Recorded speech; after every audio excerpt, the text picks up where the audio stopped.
बिस्मिल्लाहिर्रहमानिर्रहीम अस्सलाम वालेकुम। खित्ते में सूरत हाल बहुत ज़्यादा बदल रही है। तीन बड़ी डेवलपमेंट्स हैं और ये बहुत अहम है। एक तो सऊदी अरब के क्राउन प्रिंस आ रहे हैं पाकिस्तान ईरान के प्रेसिडेंट के दौरे के बाद। अब सवाल यहाँ पर यह पैदा होता है कि पूरे खित्ते में डिस्टर्बेंस हो रही है। अमेरिका जाहिर सी बात है पुश कर रहा है सऊदी अरब को कि आप नॉर्मलाइजेशन करें। उन्होंने कह दिया है जी 2 स्टेट सोल्यूशन होगा फिर करेंगे। ये अहम तरीन पाकिस्तान और खित्ते को किस तरह बदलने जा रहा है ये दौरा। और सबसे अहम बात यह है कि जो अब ईरान ने ऐलान किया है, उन्होंने कहा है कि 240 जेट्स आए थे इसराइल को बचाने के लिए, सबको बाईपास कर दिया। और उसके बाद इसराइल ने इस वक्त तमाम के तमाम एरिया से लोग खाली करवाना शुरू कर दिए। 2 उनकी मिलिट्री बेस इस वक्त उड़ाई गई हैं इराक से। ये सारी डेवलपमेंट्स इसराइल के लिए कितनी मुश्किल है ये जरा समझिए। देखिए, सबसे पहले तो ईरान के हवाले से समझ लें। ईरान ने जो ऐलान किया है वो अब तक का सबसे बड़ा ऐलान है। यानी आप ये देखें, अभी तक तो हमें ये पता था कि भाई ईरान ने जब हमला किया तो मिसाइल सिस्टम था अमेरिका का, बरतानिया का, फ्रांस का और इसराइल का आयरन डोम, ये सारे फेल हो गए। उसके बाद जाकर उन्होंने मिसाइल हिट किया। अब ईरान की जानिब से कहा गया है कि हम चैलेंज करते, आप वो 2 तस्वीरें दिखाते जब हमने हमला किया, पता चलता कि हमने आपके मिलिट्री बेसिस के साथ क्या किया। देखिए, अगर तो इसराइल का नुकसान ना हुआ होता तो इमीडिएटली अगले 48 घंटों के अंदर अंदर इसराइल ने हमला करना था। वैसे नेतन्याहू ने कहा था कि हम 24 घंटे में हमला करेंगे। वो 24 घंटे 24 दिन में बदल गए, लेकिन कोई बंदा काम करने के लिए नहीं आया। तो सवाल अब यहाँ पर ये पैदा होता है क्या? देखिए, उन्होंने कहा है कि नेटो की फोर्सेस आई थी इसराइल को बचाने के लिए 240, यानी हैरान कुन तौर पर 240 जेट्स आए थे, जिसमें अमेरिका के थे, इसराइल के अपने थे। और ये सारे जेट्स तबाह करने के लिए आए थे उनके ड्रोन्स और मिसाइल को, लेकिन उनमें से बहुत सारे नहीं बचा सके। यानी आप अंदाजा कर लें कि इतना बड़ा तारीख का हमला था। ये सही कहा इसराइल ने, उनके रिटायर्ड जनरलों ने, कि हमने अपनी जिंदगी में इतना बड़ा हमला नहीं देखा। अगर ये हमला बड़ा ना होता तो फिर आप ये समझ लें इनके साथ क्या होता। अब आपको ये बात समझ आएगी कि क्यों असल में एक तो आपने बताकर ही किया। अब सोचे उन्होंने इनकी कैपेबिलिटीज कहां से ले ली। हमला बताकर किया। 240 जेट्स आए थे इसराइल को बचाने के लिए, वो 240 के 40 नाकाम हो गए। और खाली अमेरिका के, इजराइल के, बरतानिया के और नेटो की फोर्सेस के, यानी इसका मतलब है कि नेटो जंग करिए तो नेटो के नाकाम होने की सबसे बड़ी मदद किसने की होगी? रूस ने, क्योंकि उन्हीं को पता है ना, वो पिछले काफी अरसे से यूक्रेन की जंग में लड़े। और याद रहे कि अपनी टेक्नोलॉजी और ईरान के मिसाइलों से, ड्रोन से लड़े हैं, तो उनको पता है कि जेट्स कहां पर फेल होते हैं, कहां पर नहीं होते। इसका मतलब है कि अमेरिका के बॉम्बर्स, F-35 और न जाने यूरो फाइटर समेत कौन कौन से जेट्स आए थे जिसको नाकाम बनाया, अब ये बताकर किया है। सोचे जब 72 घंटे पहले बताकर किया और जब बताए बगैर हमला करेंगे तो क्या हाल होगा। इसीलिए तो रूस ने इब्राहिम रेसी को कहा था शाबाश, कमाल बदला आपने लिया है। और चाइना ने कहा था कि बिल्कुल ठीक है, ऐसा ही होना चाहिए। अब चाइना और रूस इसीलिए खुश है कि सबकी टेक्नोलॉजी फेल हो गई है। अब ये सारी डेवलपमेंट जब चल रही है तो आप सोच लें कि इसराइल का वजूद कांप रहा है। अब आप जरा देखें इस मनाजिर को। इसराइल की अहम तरीन मिलिट्री बेसिस उड़ा दी गई हैं। अब ये बेसिस कहां से उड़ाई गई हैं? इराक से हमला हुआ है, उनकी बेसिस उड़ाई गई हैं। अब मसला ये है कि जो पहले हमले इन पर होते हैं, हिजबुल्ला इराक के साथ, अब असल में उनकी 2 बेसिस के ऊपर मजीद हमले हुए। अब वो रोक नहीं पा रहे। ऐसा लग रहा है कि इनके हाथ एक फार्मूला आ गया है। इन सबको पता चल गया है कि इन पर हमला कैसे करना है और इनके मिसाइल और तमाम चीजें कैसे तबाह करनी है। और मजे की बात यह है कि अमेरिका की धाक इस वक्त खत्म हो रही है। सबसे बड़ा झटका ये लगा हुआ है कि अब इसराइल की बेसिस उड़ा दी गई हैं, उनके मजीद इंफ्रास्ट्रक्चर तबाह हो रहे हैं। और आप ये देखें कि कल नेतन्याहू ने एक बयान दे दिया। उसने कहा जी ठीक है, हम वक्ती तौर पर जंग बंद करने के लिए तैयार है। ये बंदा परसों कह रहा था कि मर जाऊंगा नहीं करूंगा, लेकिन कल उसने कहा। यानी घंटों में सिचुएशन बदल रही है। ये सूरत हाल है।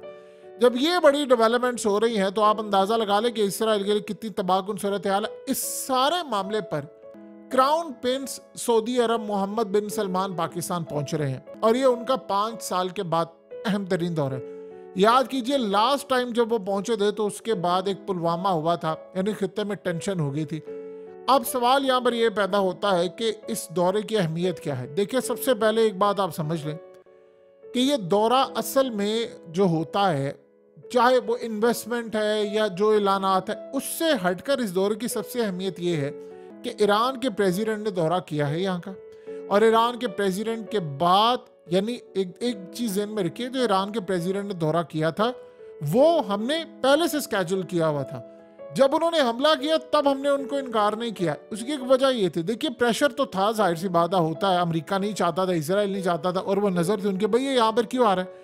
देखिए, अमेरिका के जो मुस्तकबिल के चाहे प्लान्स हो, अभी हालिया भारत ने ये खबर ब्रेक की है, वियोन ने, उन्होंने कहा कि अमेरिका पाकिस्तान के अंदर अड्डे चाहता है ईरान के खिलाफ, अफगानिस्तान के खिलाफ और चाइना के खिलाफ। तो यानी आप अंदाजा कीजिए कि हम तो ये काम नहीं करने वाले। जाहिर सी बात है, खिते के अंदर ऐसी सूरत हाल तो कोई पैदा नहीं हो रही कि आप ये काम करें, ये फलाना काम करें, क्योंकि एक बड़ी तबाहकुन जगह। सऊदी अरब के जो क्राउन प्रिंस दौरा कर रहे हैं, वो आप ये समझ लीजिए ईरान के प्रेसिडेंट के बाद एक खिते के अंदर फॉलो अप है।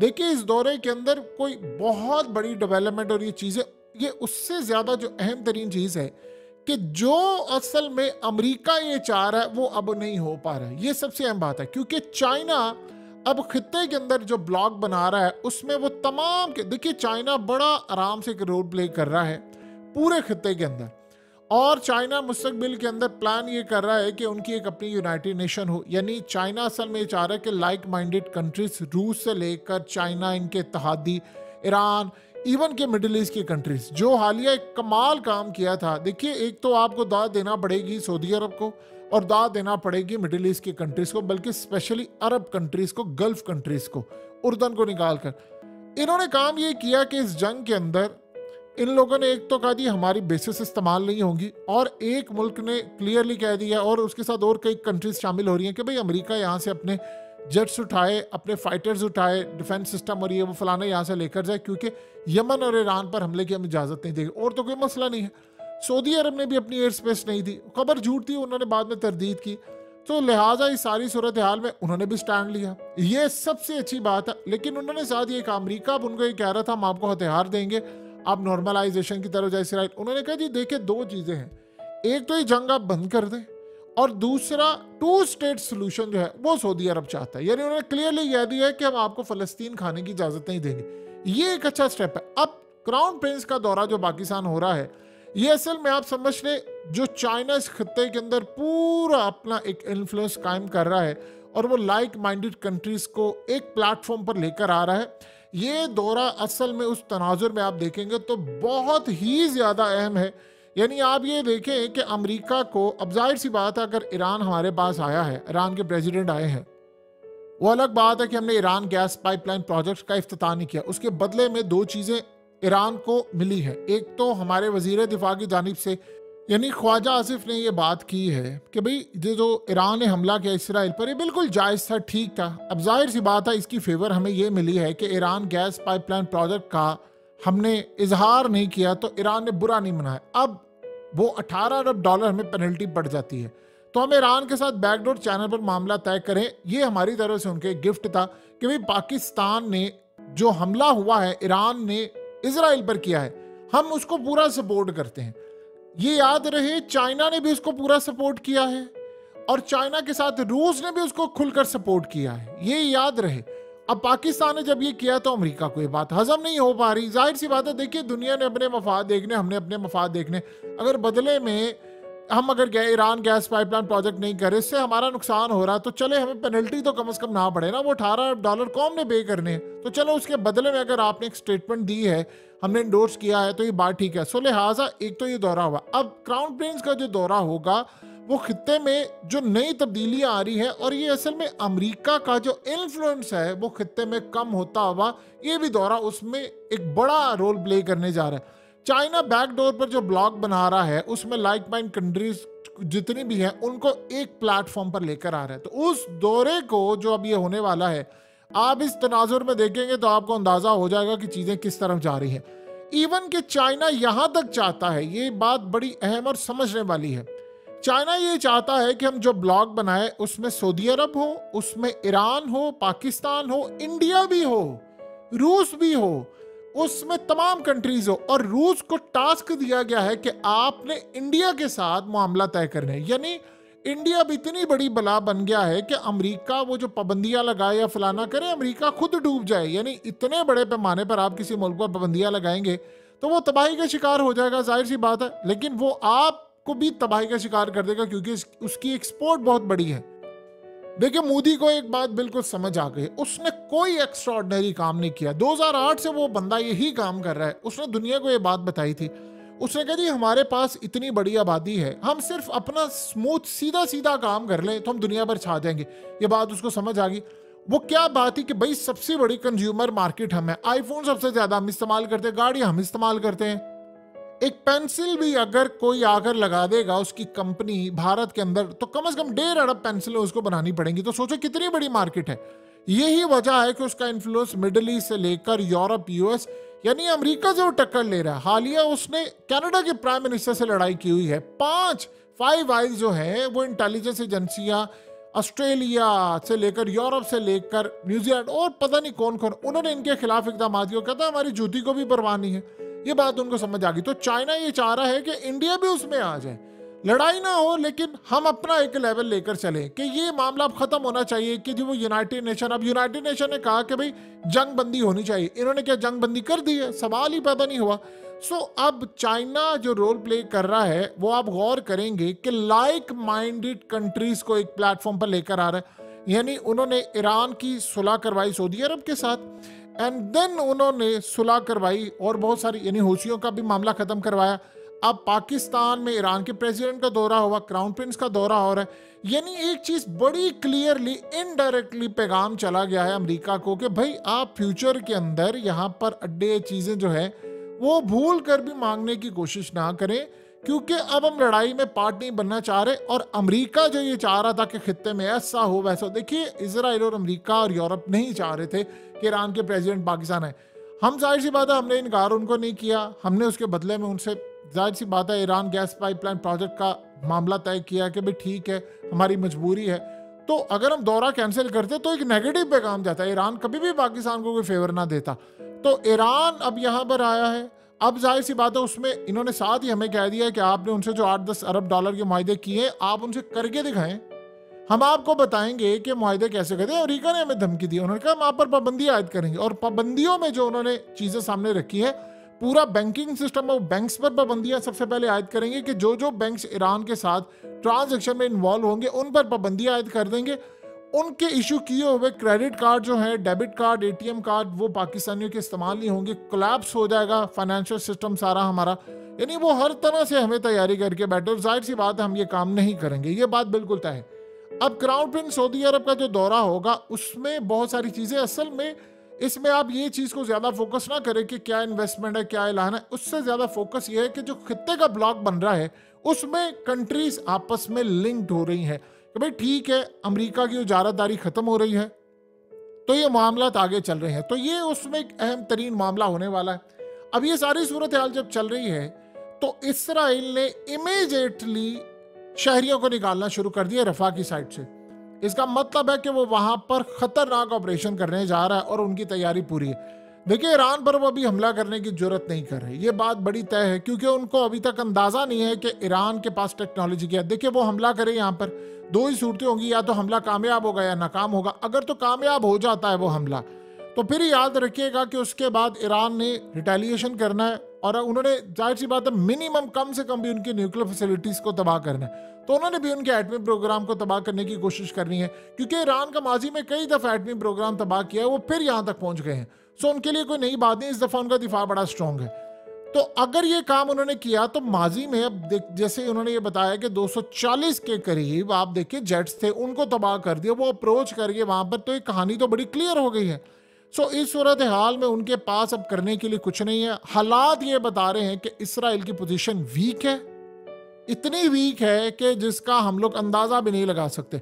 और दूसरी देखिए इसराइल ये चाह रहा था कि मुझे तस्लीम कर लिया जाए, ये जो ममालिक हैं मिडिल ईस्ट के वो मेरा साथ दे ईरान के खिलाफ। ये कोई काम नहीं अब करने वाला। हर मुल्क अपना सोच रहा है, सऊदी अरब अपना सोच रहा है, कतर अपना सोच रहा है। और आज का टाइम ही यही है। कतर के अंदर वर्ल्ड कप हो रहा था, इन्होंने कितने प्रोपेगेंडा किया, कितना कुछ किया, और वर्ल्ड कप हुआ और उसके बाद आप अंदाजा कीजिए और दुनिया सारी ये कह रही है कि यार ये मिडिल ईस्ट में होना चाहिए, इतना अमन, किसी औरत को आप वहां हाथ नहीं लगा सकते थे। और यही वर्ल्ड कप अगर किसी और मुल्क में होता तो वहां आप इंसिडेंट देख लें, वाकया देख लें, तो अमन जहां होता है लोग वहां आने को तैयार है, खवातीन वहां आने को तैयार थी। तो ये तो कमाल काम हुआ।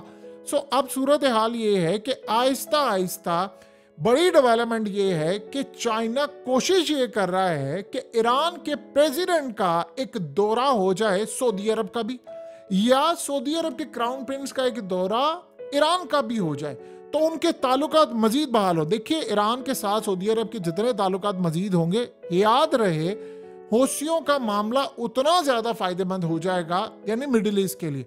अब आप सोचें अगर मिडिल ईस्ट की कंट्रीज अमेरिका को कह रही हैं कि अपने जेट्स उठाएं, एयरक्राफ्ट उठाएं, अपने ये तमाम चीजें उठाएं, यहां से लेकर जाएं, हम आपको इजाजत नहीं देंगे, तो इसका मतलब है ना उनको अब ईरान से खतरा है ना अब हौसियों से खतरा। असल बात यह है कि खतरे इसलिए कम हो गए हैं क्योंकि चाइना बीच में गारंटी दे रहा है। तो चाइना भी ये चाह रहा है कि पाकिस्तान हो, अफगानिस्तान हो, ईरान हो, सऊदी अरब हो, ये सारी कंट्रीज आपस में एक ब्लॉक की सूरत में आ गए हैं, क्योंकि मुस्तकबिल करीब के अंदर हालात बिल्कुल यकसर बदलने वाले हैं।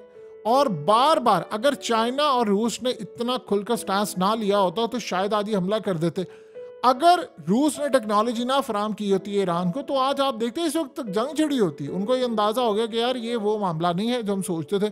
सो अब ये दौरे हो रहे हैं, चीज़ें बदल रही हैं, हालात बदल रहे हैं, और हालात जब बदल रहे होते हैं तो उसमें एक चीज़ बड़ी क्लियर होती है कि अगले कुछ अरसे के अंदर मुकम्मल तौर पर चीज़ें इनके कंट्रोल से बाहर जा रही हैं। और ये बात बिल्कुल अब तय हो चुकी है कि दुनिया इस वक्त पूरी तरह बदल रही है, और ना अमेरिका की उजारादारी रह रही है ना इसराइल की।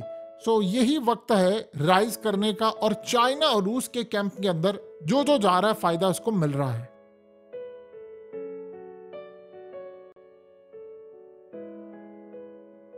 हकीकत टीवी को सब्सक्राइब करना मत भूलें, वीडियो को लाइक करें, शेयर करें और कमेंट सेक्शन में अपनी राय का इजहार जरूर करें।